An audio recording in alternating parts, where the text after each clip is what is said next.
Hey guys, just a quick apology. I did not tell my mom not to hit the table until about 27 minutes in, so you'll hear a lot of throughout the podcast. I tried to cut as many of them as I could out, but she would do it while she was talking. So unfortunately, I was not able to cut them all out, so sorry that you're going to hear those. Also, I'm sorry that you're going to hear my cat a lot. For some reason, she was very chatty and wanted all of the attention. I hope you guys enjoy. Thank you. Love you. Hey, Phobos, sisters, brothers, and others. I'm Jinx. And today, unfortunately, we do not have Harper because she doesn't deal with the paranormal. But I have a super special treat for you today. Spoiler alert, it's paranormal.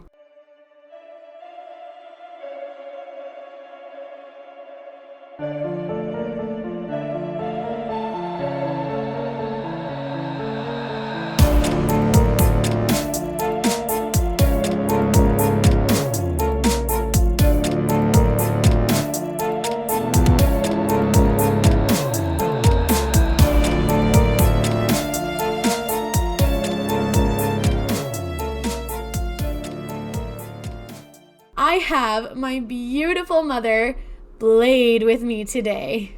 Hey all, how's it going? She is our first guest speaker. She is an empath and also has the gifts of discernment and perception, which means she can sense, see, and communicate with the spirit realm, which is awesome, but is also really rough sometimes. I know from experience, because, like mother, like daughter. I come from a line, right, Mom? Long line Yee. of empaths and spiritually sensitive family members. Absolutely. So, Blade, are you a vampire hunter? Because if you were, you could tell me. I wouldn't tell anyone. I would not tell you if I am or if I'm not. Oh, come on. We'll just leave that surprise for the listeners later. Spoiler alert, you'll never know. True. So, Blade and I were talking, and we wanted to get her own listener tales out. I'm going to give you mine because, as I've mentioned, I'm an empath, just like my mother, and just like the line before them. Not quite as strong, though. I will wholeheartedly admit that. I have a very thick shield, so I don't let a lot of that in. But I will tell my own stories. I will also tell you Harper's stories and why she doesn't deal with the paranormal. But we wanted our very first episode to be with you. Our very first Truelogy. Yes, that's a play on words of eulogy and true. Because it happened. It happened to you. So, without further ado, let's start telling some stories. As my daughter stated, we come from a long line of people who are empaths and extremely spiritually sensitive. Mm-hmm. My father, for example, rest in peace, Yes. Rest in peace, Gramps. was ordained in several different ministries, and he also allowed himself to be used as an exorcist. Trip. Unfortunately, like I said, he's no longer with us. Miss you, Dad. I miss you, Grandpa. But, again, we come from a long line. My daughter may not remember this, as she was very young when it happened. But one night, I'm in the kitchen and I'm making dinner, and I feel a demon literally above the roof of our home. And my daughter, being the tender age of 2 or 3 at the time, I was a wee baby.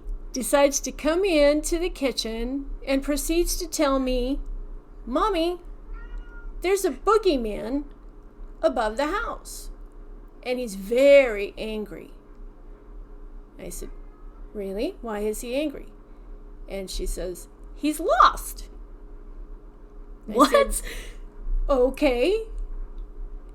The next thing I know, the demon leaves, and my daughter says to me, "Oh, never mind, Mommy, he's gone." Now, mind you, again, she's very young when this happens. Yeah, children are definitely more perceptive and more susceptible to, energies. So Being 2 or 3, I completely understand that. But I have recently felt something like that within the last several years, so I'm terrified for my 2-year-old self because that does not feel good. No, they don't. No, not at all. And unfortunately, throughout my lifetime, I have had several instances dealing with both negative and positive entities and energies. Mm-hmm. And having to cleanse my own apartment of a literal poltergeist many years ago was one example. Yeah, you want to tell the story on that one? Sure. I'm living in Ramona. Okay. And a couple of friends and I decide we're going to take a trip to Escondido, California, as one of our friends had to carry on some business down there. I don't quite remember what the business was. Okay, fair enough. So anyway, we drive down the hill and we see a cemetery that's up on top of a hill. Mm-hmm. So we decide we're going to go check it out. Okay. So we turn off the road and we drive up this long dirt road up to the top of this hill. And there is a large cemetery with several headstones dating back to 1800s and older. Damn. Okay. There's 2 friends that I'm with, and my girlfriend and I get out of the truck, and our male companion gets out of the truck as well, and we start walking around just to pay respects to people that are buried there. Mm-hmm. Completely normal. My girlfriend and I see a painted white cast iron crib. Okay, look, I'm sorry, that's creepy. Like, I mean that in the best way possible because obviously rest in peace to that poor baby soul.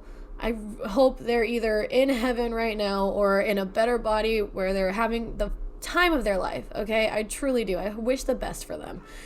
But that's fucking creepy. Okay, continue. Thank you.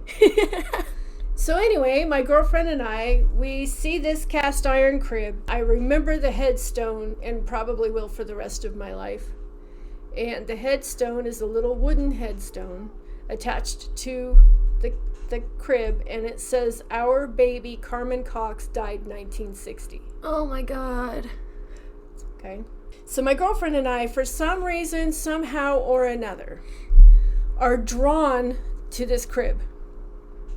I mean, literally, energetically grabbed and drawn to the corners of this crib, the 2 front corners. So she took her right hand and bent down and grabbed the right corner. I took my right hand, bent down and grabbed the left corner. The next thing we know, we have multiple spirits moving through our bodies and into the gentleman that we are with. Oh, no, thank you. I'm good, bye.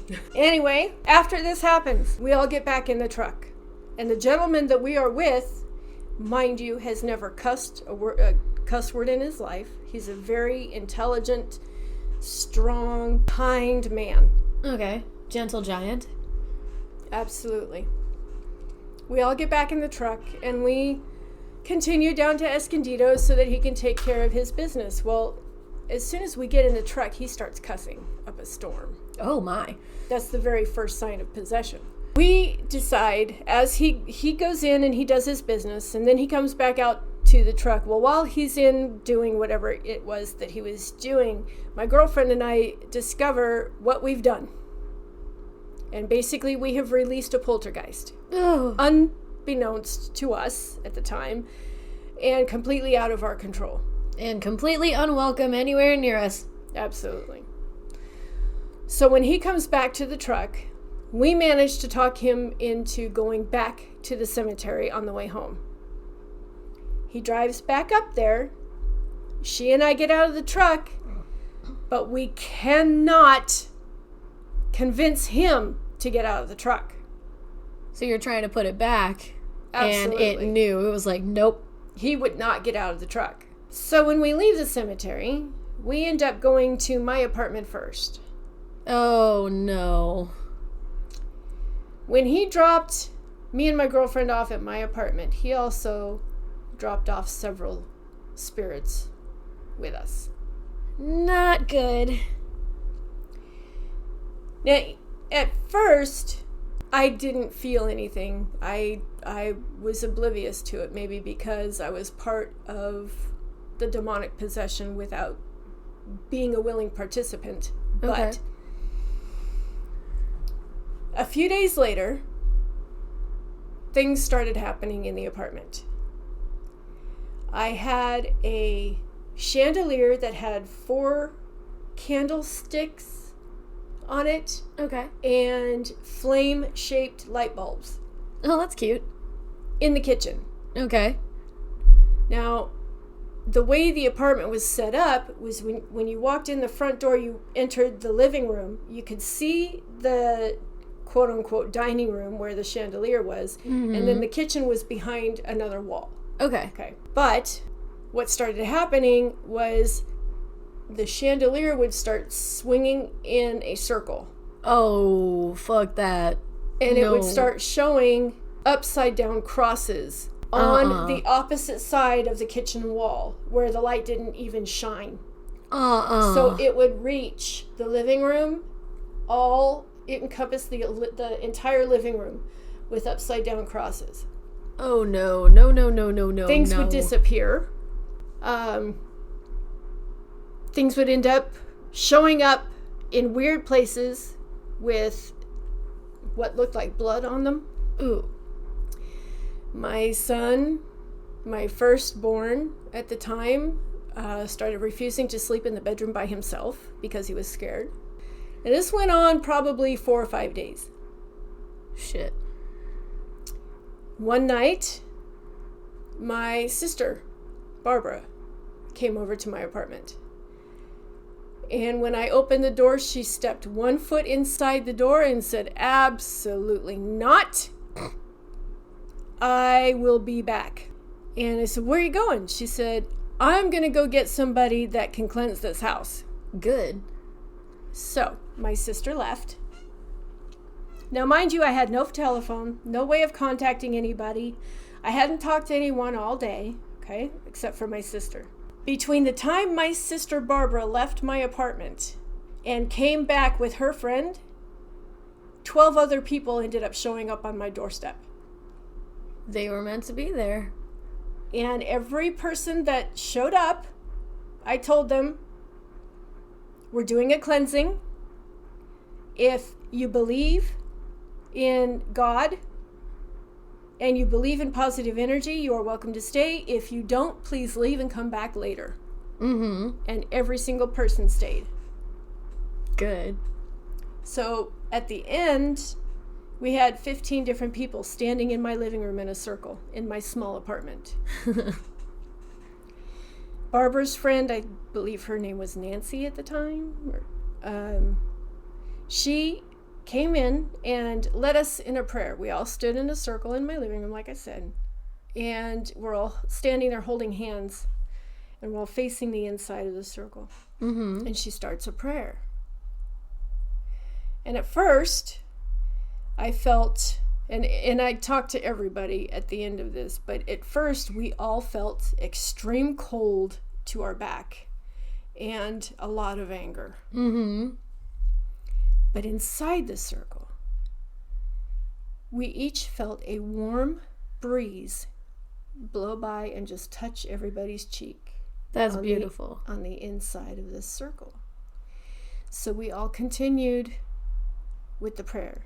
Now, mind you, it was very hard for me to concentrate because I believe at the time something had a hold of me as well. Something stuck with me. Okay. So as we're saying this prayer and we're feeling the cold to the back and the warm inside the circle, I simply said 3 words: "God help me." And as soon as I said that, all of the coldness behind me, all of the anger, all of the angst, all of the negativity behind me went away, and I was able to concentrate on the prayer. Beautiful. Once the prayer was done, we all took a seat on the floor and we talked about the experience. And everyone basically shared the same story. Nice. We all felt the same thing at our back, the same thing inside the circle, And once the prayer was done, my house was cleansed completely. No more upside down crosses on the walls. Nothing else disappeared and reappeared in the strangest places with weird stuff all over them. My son was able to sleep in the room again. I mean, I have witnessed things, very, very terrible things, and I have also witnessed extremely wonderful things throughout my lifetime. Mm-hmm. That is really, really creepy of a story. But I would put that as a really bad experience, but I would also put that as a really good experience, because at the end of it, obviously it was cleansed and it was fine, but you also had such an intense experience inside the circle. And I think that's super cool. It was. The only thing that I worry about now is whatever happened to him, because I have no idea. Well, here's hoping that he was able to get cleansed and saved too. Absolutely. Amen. All right. What else you got for me? Oh my God. Let me just scroll through the stories really quick. I'm just going to tell you, she's been through a lot. Obviously, we all come from a very long line. I'm blocked off for a reason. I'm antisocial at best. So when it comes to spirits, you think I want to deal with people who are alive, and then you think I want to deal with dead people? Look, much respect to y'all. Not demons, obviously. Y'all are not welcome. But in negativity, not welcome near me or my house or my family or my friends. But I'm sorry. Much respect to y'all. I hope y'all find y'all spots. I hope you go wherever you belong to be. Supposed to be.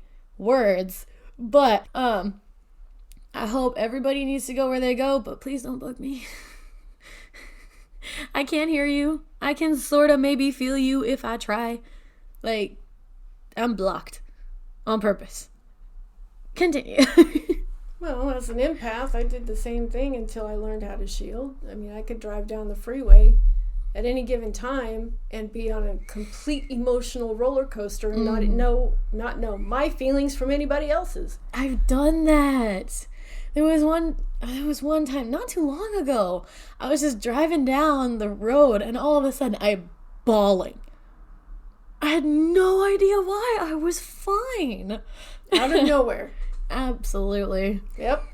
Go from happiness to anger to sorrow to happiness again to just not knowing what the heck is going on. Mm-hmm. And then finally, you feel like yourself again, and then you're like, what the heck just happened? Right? What was that? Right? Like, was I supposed to cry? Did I need that healing, or what was happening?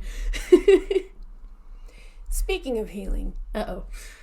I'd really like to share our story about the cave with no name. Oh my gosh, yes! This literally happened 2 days ago, which you guys will be hearing this much later, but it's still fresh for us. My obelisk is right next to us. Okay. Anyway, go for it. So, I come out to Texas to visit my daughter, and I decide that I would like to take us cave exploring. Which was awesome. So, we drive from the Woodlands, Texas, out to Bourne, Texas. I think that's how you it's Bourne. Say it. Anyway, we go to the cave with no name. And folks, let me tell you, I highly suggest taking this tour. It is fun. It is awesome. It's so nice and cool down there. It is. And the history of the place is just out of this world. You will all love it. There's a point where you get to sit in complete darkness. It is so nice. Okay, for most of our listeners, I'm sure that they will love the complete darkness because this is what we're here for, okay? We're all a little fucked up. But the darkness that we got to sit in was so calming and relaxing, and the cave feels so nice. Even when it's completely dark out, I did not feel that twinge of fear that most people get, that even I get when it's super dark and you can't see anything and, you know, it's all just the fear of the unknown. But I didn't have that in that cave. It was absolutely beautiful. It was. Now, mind you all, this is not a paranormal story. No. This is a story where we're sharing healing energy. And let me tell you, it was intense. Oh my God. It truly was intense. They have a gem store there. Mm-hmm. Which, if you're sensitive to energy, you walk in and you're in heaven. It truly is a wonderful store. It feels really good in there. So after our cave tour, we went into the store, and of course there was a piece of amethyst calling out to me, so of course I had to buy it. But Catherine, our tour guide, thank you very much, Catherine. I hope you hear this. Absolutely. Shout out to Miss Catherine. I'm going to plug you real quick. That was an amazing tour. You were super sweet. You were a lot of fun, and you really helped me out when it came to the shop. So thank you. So anyway, she turned us on to these big bags of sand, right? And they have gems inside them.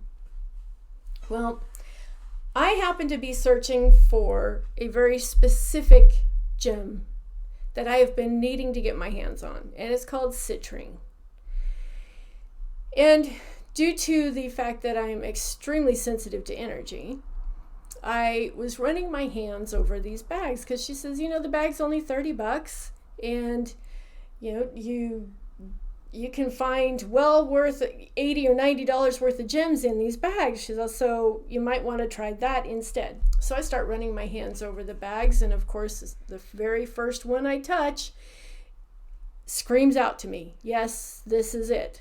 So I take the bag, and they have a little panning area, and it's so cute. It really is. It's a lot of fun. So we take the bag, my daughter and I, we walk over to the panning area, and we start pouring the sand into these little bucket things, and we're washing all the sand, and the very first thing my daughter finds is the citrine. Is a huge piece of citrine.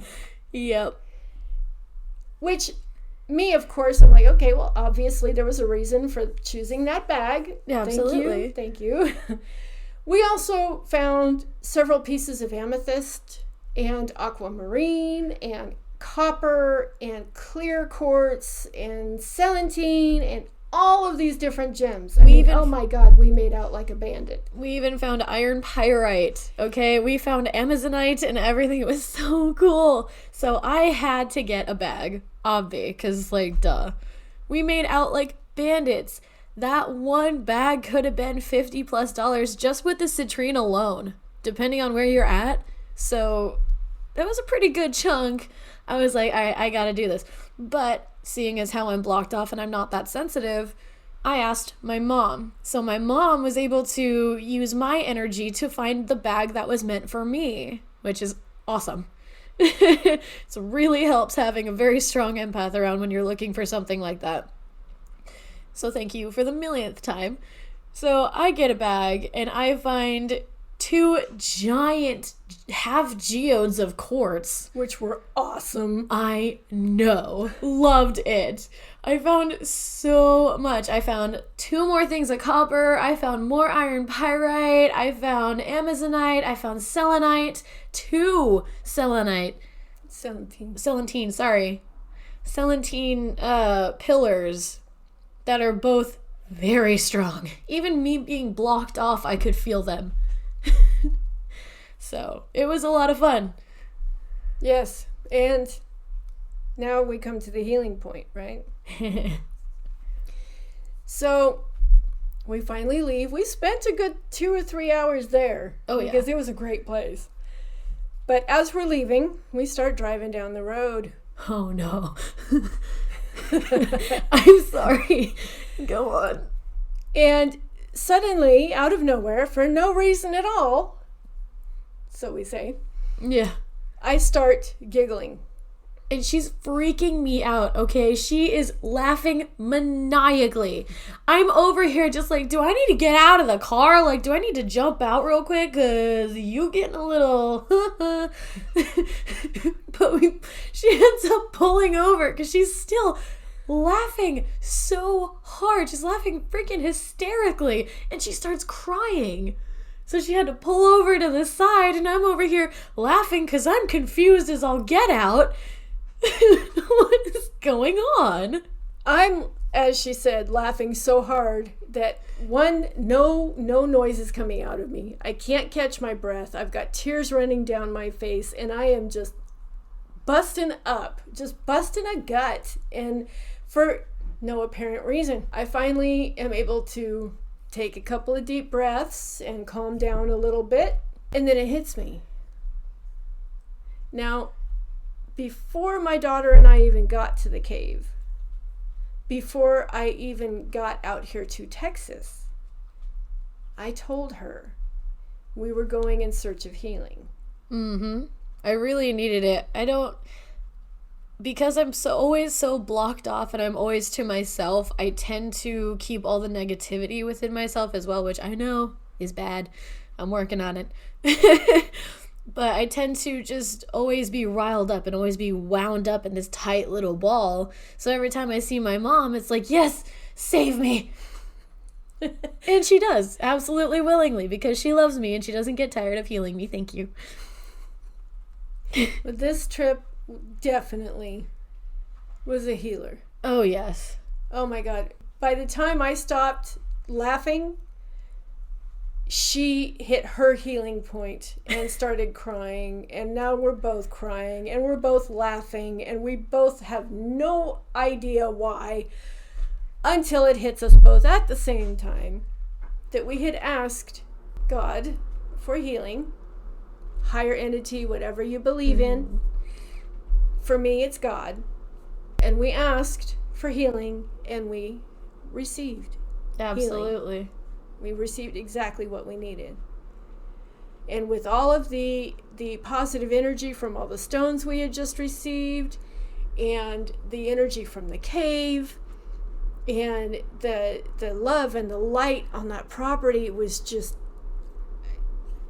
mind-blowing. It's and they do have a campground there, by the way. Yeah. Another plug for for the area. Yeah, they do. They have a campground. You can bring your RV in. It's all kinds of fun. It's really great. They have plenty of places for the kids to play, and it's all free. So, once again, definitely check it out. It's a little bit outside of San Antonio.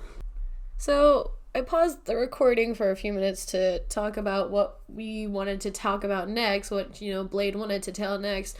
And my grandfather decided to come join us for a visit. So I'm over here bawling like a baby, so forgive me. I miss him. Next story is how I met my spirit guide. Ooh. So my two boys and I, this is before my daughter's born. My two boys and I are living in an apartment, and it's a quadruplex, and we were living in Murrieta, California. And there was a spirit that roamed the quadruplex, and I didn't see him, but I felt him. And every time he would come into my apartment, I would get a very negative, overwhelmingly negative feeling of anger and hatred and just everything negative. And one night it was so bad I had to pick up a Bible and start reading out loud just to get him to leave. So anyway, when I met my daughter's father, shout out to her dad. Hey, Pops. Love you, miss you. We were one night sitting on my bedroom floor, and we're talking. And now, I always noticed that I have a bunch of perfume bottles on my dresser, and one bottle would always end up getting tipped over, and it was a little exclamation bottle. And that always got tipped over, and I never understood what or why. Anyway, so her father and I are sitting on the floor in my bedroom, and we're talking, and suddenly, out of nowhere, this spirit grabs the back of my arm. Nope. I don't know if he was jealous or what. I have no idea what the story was. But as he grabbed my arm, I yanked my arm out of his hand and said, "Don't effing touch me." Okay? Now, as soon as I did that, I felt the anger just well up in the entire room. It was like the entire bedroom just instantly felt heavy and negative. which, I'll be honest, scared the hell out of me. Yeah, I can imagine. So I went up to the kitchen and I called my father, who, again, has a lot of experience spiritually. And just visited us. So I call my dad and I tell him what happened. And he proceeds to tell me my mistake, that I should not have taken the power upon myself and told him to not touch me. I should have definitely said, in Jesus' name, do not touch me, which was my bad. And he proceeded to talk me down because I was extremely scared and didn't know what to do. So after we spoke, I hung up the phone and I walk over to the kitchen sink and I'm looking out the window. And I feel to my back extreme anger. And suddenly, to the left of me, standing right next to me, I start feeling this very warm and safe feeling, which confused me a little bit. And as I look over to my left, I see the most gorgeous Indian medicine man standing next to me. That's awesome. And as I'm feeling safety to my left, I'm feeling irate anger behind me. No, thank you. And I turn and look at this Indian standing next to me, and he turns and looks at the entity behind me, and the entity behind me left, immediately. He like, I'm did out. Not want to tussle with that Indian, which I don't blame him. Yeah, he's like, yep, tap out, I'm done, later. He left. After that, the entire apartment felt new, felt positive, felt safe. Really felt safe. That's awesome. It was. It was very awesome. Now, there were other instances in that apartment. One time I actually saw the entity that would roam those 4 apartments. And he was headless. He was a headless man. No thanks, I'm out, later, bye. I was supposed to be gone like 2 years ago. No. So one evening, now mind you, okay, so after my daughter's born.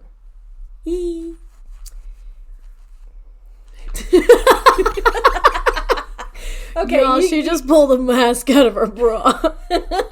Forgot it was in there. Was wondering why my boob was so itchy. Anyway, one evening I'm sitting outside with my neighbors and we're sitting on the stairs, and I have the baby monitor in my hand and my daughter starts crying. So I go check on her.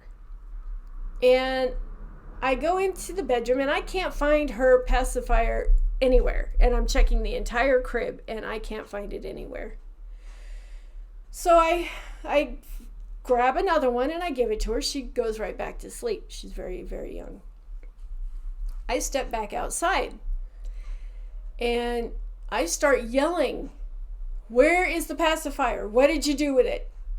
Because I just had this feeling that he was messing with me, or messing with her, or messing with us both. Rude. Very. So I start yelling at him. "What'd you do with it? Where'd you put it? Why did you take it?" Suddenly, he appears, and he tells me, "It's in the blanket in the laundry." And then he disappears again. Nope. Nope, I'm noping right out of this one.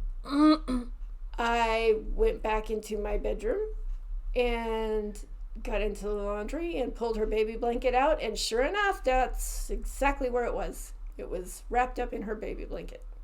So he took it, but at least he told you. He didn't take it.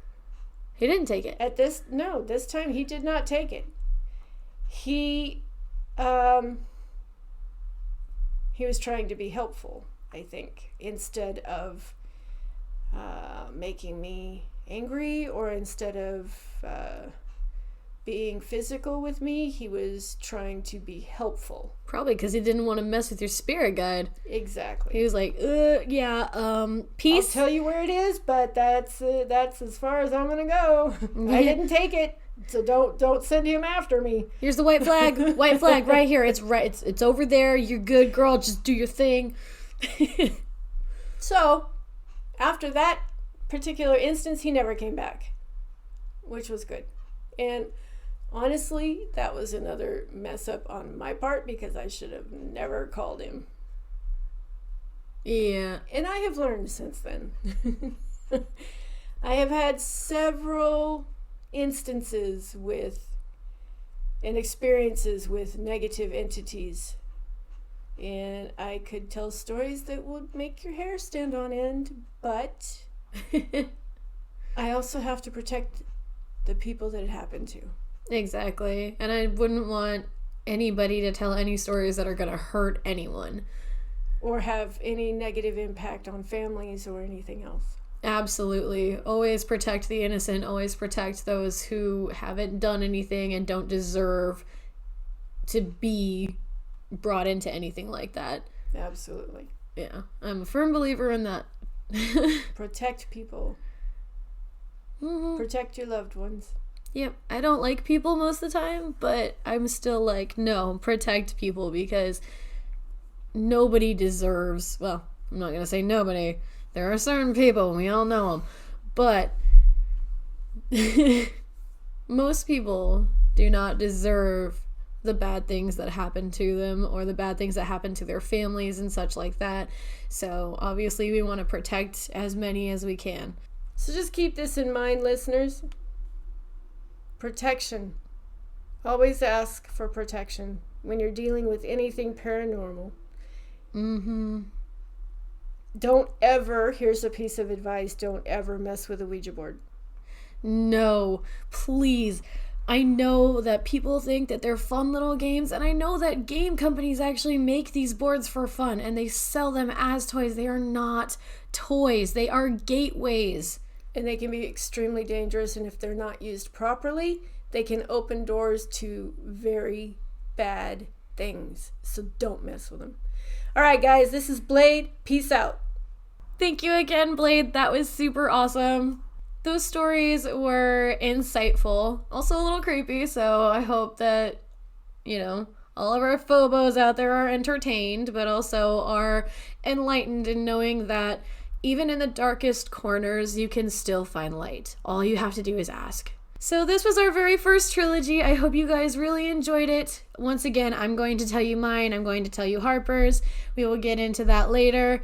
But we hope you truly enjoyed our trilogy. We would love to hear from you. If you guys have any trilogies that you want to send in to us, please do. Send us an email at sistersofthemacablepodcast@gmail.com with the subject line as Truelogy. Now, if it's a paranormal trilogy, please write paranormal trilogy because I will read those.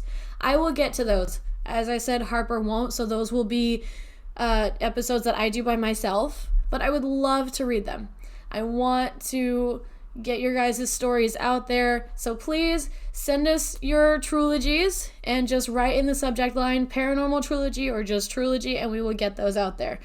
So if you want to send us any kind of Gmail, it's sistersofthemacablepodcast@gmail.com. If you want to find us on Facebook, it's Sisters of the Macabre Podcast.